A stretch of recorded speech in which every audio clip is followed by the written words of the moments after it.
অখিল গগৈ টংলালৈকে আহিছিল আৰু আহিয়ে এটা কৈছিল যে উচ্ছেদ অভিযানটো আপোনালোকৰ হাতিয়াৰ আপোনালোকে আবেগক লৈ খেলা খেলিছে তেওঁলোকে অখিল গগৈ ডাঙৰীয়াই সন্দেহযুক্ত মানুহে অসমখন লৈ লোৱাটো বিচাৰে অকল লয়াৰ আসামখন লোৱাত তেওঁৰ গাটো খাট পৰা নাই লয়াৰ আসামখন ললে মধ্য অসমখন ললে সন্দেহযুক্ত মানুহে তাৰ মতেতো আপাৰ আসামখন লৈ ল'ব লাগে আমি হেতু হ'বলৈ নিদো অখিল গগৈ ডাঙৰীয়াৰ মতে গোটেই অসমত সন্দেহযুক্ত মানুহে অসমখন লৈ ল'ব লাগে অসমৰ মাটি বাৰী অসমীয়া মানুহৰ পৰা কাঢ়ি ল'ব লাগে হিমন্ত বিশ্ব শৰ্মা ডাঙৰীয়াই সেই কামটো হ'বলৈ নিদিয়ে আমি সেই কামটো হ'বলৈ নিদিও বিটিচিত আপোনালোকে শাসন কৰিলে বিজেপি শাসন কৰিলে পুনৰ ৰক্তাক্ত পৰিৱেশ হ'ব বুলি কৈছে অখিল গগৈয়ে আমিতো আগৰ পৰা কৈ আছো আমিতো বহুত শক্তিশালী নহয় ইয়াৰ স্থানীয় দলবিলাকৰ লগত আমি লগ লাগি বা তেখেতলোকক সন্মান প্ৰদৰ্শন কৰিহে চৰকাৰ গঠন কৰিম বুলি মই প্ৰত্যেক দিনাই কৈ আছো ৰক্তাক্ত হোৱাটো প্ৰশ্নই নাহে শান্তি আনিছে নৰেন্দ্ৰ মোদী ডাঙৰীয়াই শান্তি আনিছে অমিত শ্বাহ ডাঙৰীয়াই শান্তি আনিছে হিমন্ত বিশ্ব শৰ্মা ডাঙৰীয়াই গতিকে আমি শান্তি আনো আৰু অখিল গগৈ ডাঙৰীয়াই আবুল তাবুল বকে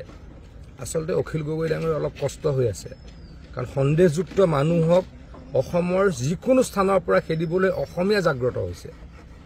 আনকি তেওঁৰ সমষ্টিটো অসমীয়া মানুহে সন্দেহযুক্ত মানুহক খেদিবলৈকে উঠি পৰি লাগিছে গতিকে অখিল গগৈ ডাঙৰীয়া এইকেইদিন মনটো অলপ বেয়া হৈ আছে গতিকে উল্টা পুল্টা এটা কথা কয় অখিল গগৈ টংলালৈকে আহিছিল আৰু আহিয়ে এটা কৈছিল যে উচ্ছেদ অভিযানটো আপোনালোকৰ হাতিয়াৰ আপোনালোকে আবেগক লৈ খেলা খেলিছে তেওঁলোকে অখিল গগৈ ডাঙৰীয়াই সন্দেহযুক্ত মানুহে অসমখন লৈ লোৱাটো বিচাৰে অকল লয়াৰ আসামখন লোৱাত তেওঁৰ গাটো খাট পৰা নাই লয়াৰ আসামখন ললে মধ্য অসমখন ললে সন্দেহযুক্ত মানুহে তাৰ মতেতো আপাৰ আসামখন লৈ ল'ব লাগে আমি হেতু হ'বলৈ নিদো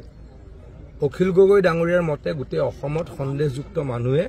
অসমখন লৈ ল'ব লাগে অসমৰ মাটি বাৰী অসমীয়া মানুহৰ পৰা কাঢ়ি ল'ব লাগে হিমন্ত বিশ্ব শৰ্মা ডাঙৰীয়াই সেই কামটো হ'বলৈ নিদিয়ে আমি সেই কামটো হ'বলৈ নিদিও বিটিচিত আপোনালোকে শাসন কৰিলে বিজেপি শাসন কৰিলে পুনৰ ৰক্তাক্ত পৰিৱেশ হ'ব বুলি কৈছে অখিল গগৈয়ে আমিতো আগৰ পৰা কৈ আছো আমিতো বহুত শক্তিশালী নহয় ইয়াৰ স্থানীয় দলবিলাকৰ লগত আমি